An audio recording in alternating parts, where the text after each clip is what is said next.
શું તમે જાણો છો કે આપણા ભારત દેશની અંદર જાગૃતિ યાત્રા ટ્રેન જાય છે, જે 2008ની અંદર શરૂઆત થઈ હતી આની, અને અહીંયા 15 દિવસનું તમને ટ્રાવેલ કરવામાં આવે છે, અને એ પણ તમારી ઉંમર જે 21 થી 27 વર્ષની છે તો આની અંદર મિનિમમ તમારે ચાર્જ આપવાનું હોય છે, અને 8000 કિલોમીટરનું સફર જે છે એ તમને કરાવે છે. અને આની અંદર સૌથી પહેલાં તો આપણે વાત કરીએ તો 500 થી 550 જેવા આની અંદર ટ્રાવેલરો હોય છે, અને જે ટ્રાવેલ બ્લોગર હોય, પછી એની ઇન્ફ્લુએન્સર જે હોય ને એ બધા તમને અહીંયા આની અંદર જોવા મળશે આ પ્રોગ્રામમાં.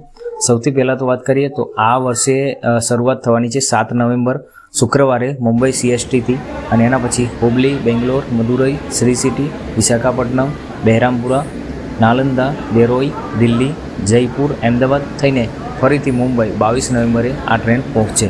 આનું રજિસ્ટ્રેશન તમે કરાવી શકો છો. એના માટે તમે મને કોમેન્ટમાં રજિસ્ટ્રેશન લખશો એટલે હું તમને DM કરી દઈશ આની લિંક.